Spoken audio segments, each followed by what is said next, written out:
Aristóteles nasceu em Stagira, uma colônia grega na Calcídia.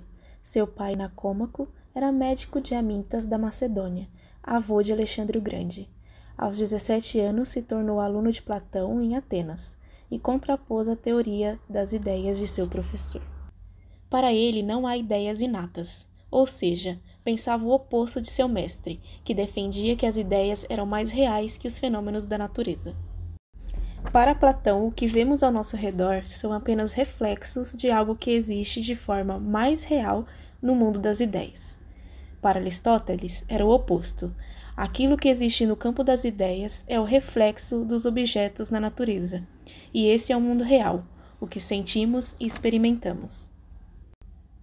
Mas Aristóteles concordava que nada vive para sempre, e que tudo flui, e que a forma é eterna e imutável. Também não negava a razão, mas para ele a nossa razão é inteiramente vazia antes que tenhamos sentido algo. Com isso, a realidade de Aristóteles consistia em um conjunto de formas e substâncias. Para ele, substância é o material que algo é feito, e a forma é uma característica específica desse algo.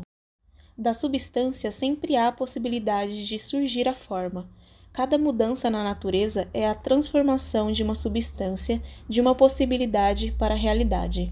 Por exemplo, um ovo de galinha. Esse ovo traz a possibilidade de se tornar uma galinha, mas isso não significa que todos os ovos vão se transformar em galinhas.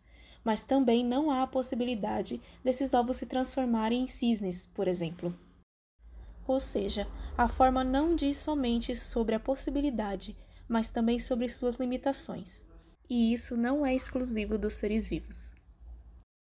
Essa separação entre forma e substância tem papel importante quanto ao que Aristóteles vai dizer sobre como ordenamos as coisas em diferentes grupos e categorias. E com isso, iniciamos nossa apresentação sobre a escala Nature. O estudo dos seres vivos por Aristóteles se deu através de observações diretas destes, a partir de descrições de estruturas externas e internas, hábitos e desenvolvimento, com um destaque para a reprodução. As investigações acerca dos seres derivavam de conhecimentos populares, de suas observações diretas e de dissecações. Investigações estas que foram importantes para o método de classificação de Aristóteles. Sua base de estudo estava voltada para a observação dos fenômenos para entender suas causas. No caso da reprodução, ele discute acerca das causas na formação dos animais, dizendo que a fêmea carregaria consigo a causa material por meio dos nutrientes por ela fornecidos. O macho, a causa eficiente, que se caracterizava no princípio do movimento que advém do sêmen. A alma entra como a causa formal, que constitui a forma para a qual o movimento cria as características próprias do indivíduo. E a causa final seria um indivíduo desenvolvido. E mais que isso, a causa final estaria ligada ao devir, que caracteriza a eternidade das espécies, o que acrescentaria algo de perfeição ao mundo. Os 4 elementos de Empédocles, fogo, água, terra e ar, e as 4 qualidades básicas, calor versus frio, úmido versus seco, também tiveram importância no pensamento aristotélico na sua composição de perfeição dos animais. Ele situava que o calor estava acima do frio e o úmido acima do seco, sendo este um fator para indicar que seres que tivessem sangue estavam acima na sua classificação dos animais. O método utilizado por Aristóteles para o estudo e definição de grupos de animais era a junção do critério a priorístico e a avaliação indutiva. O critério a priorístico se dá aos conhecimentos anteriores dos tratados de Aristóteles. São os critérios utilizados para a separação dos grupos como caracteres morfológicos, fisiológicos, comportamentais ou até referente aos hábitos e dietas dos animais. Já a avaliação indutiva foi impulsionada pelas observações e experiências do filósofo. Aristóteles percebeu com essas observações que um grupo de animais poderia ser definido levando em consideração vários caracteres comuns e poderia se diferenciar em um ou mais aspectos dos critérios a priorísticos, e não somente um, solucionando o problema da escolha dos caracteres a serem utilizados na formação de grupos. Essa metodologia engloba o ponto de grande interesse do filósofo, que era tentar explicar por que cada tipo de animal possui o seu conjunto complexo de características.